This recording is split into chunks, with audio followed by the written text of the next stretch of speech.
السلام علیکم ورحمۃ اللہ وبرکاتہ۔ بسم اللہ الرحمن الرحیم۔ عزیز بچوں،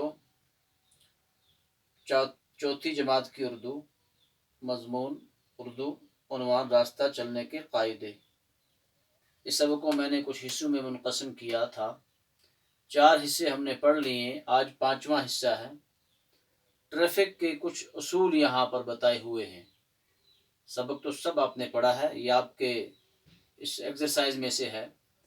کچھ اصول بتائے ہیں اور وہاں پر کچھ نشان دیے گئے ہیں، ان نشان کے مطابق کون کون سے اصول ہیں میں آپ کو بتانے جا رہا ہوں۔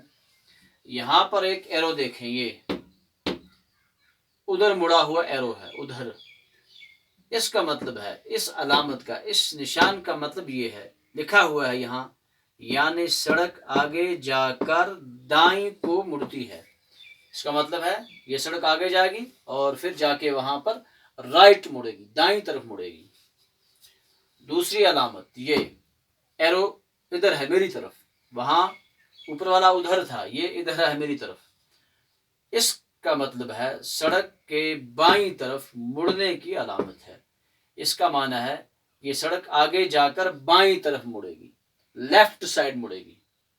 تیسری ایک اور علامت ہے، یہ کراس ہے، یہ 2 ڈبے ان میں کراس۔ اس کا مطلب یہ ہے، اس کے معنی یہ ہیں، آگے چوراہا ہے، گاڑی کی رفتار کم کرے۔ آگے چوراہا ہے یعنی آگے ایک پوائنٹ ہے جہاں سے چاروں طرف راستہ جاتا ہے۔ جس طرح میں نے بتایا تھا، چوراہا اس کو کہتے ہیں جہاں سے 4 لنک ہوں، 4 راستے ہوں، right left, north south, east west, مشرق مغرب، جنوب و شمال۔ تو یہ اس کی علامت ہے۔ زیڈ، سیدھا زیڈ، جہاں پر یہ ہوگا یہ نشان، اس کا مطلب ہے آگے راستہ ٹیڑھا ہے، آگے راستہ ٹیڑھا ہے، سیدھا نہیں ہے۔ یہاں یہ زگ زیگ سا بنا ہوا ہوگا، یہ اس طرح۔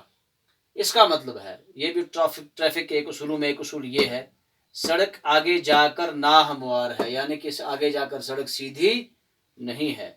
ایس بھی جہاں لکھا ہوا ہوگا، تو اس کا مطلب یہ ہے، اس علامت کا، رفتار کم کیجئے، آگے اسکول ہے، آگے اسکول ہے، وہاں کیا کرنا ہے، رفتار کم کرنی ہے، اس لیے کہ وہاں بچے ہیں۔ یہ علامت، یہ چھوٹے چھوٹے، یہ اس طرح ڈبے سے، یہ جہاں یہ بنی ہوئی ہو، اس کے معنی ہے آگے ریلوے پھاٹک ہے، جو یہاں کپواڑہ میں ابھی نہیں پہنچا، انشاءاللہ آ جائے گا۔ آپ بھی دیکھو گے، آگے ریلوے پھاٹک ہے۔ اس نشان کا یہ مطلب ہے۔ تو عزیز بچوں، ٹریفک کے ان اصولوں پر عمل کیا جائے، یہ جو اصول یہاں پر مرتب کیے ہوئے ہیں ٹریفک قانون نے، تو حادثے بہت کم ہوں گے اور جان و مال دونوں محفوظ رہ سکتے ہیں، چاہے سڑکوں پر ٹریفک زیادہ ہی کیوں نہ ہو۔ تو عزیز بچوں، آج کا سبق اتنا ہی ہے، انشاءاللہ کل پھر ملتے ہیں۔ تب تک کے لیے خدا حافظ و ناصر۔ السلام علیکم ورحمۃ اللہ وبرکاتہ۔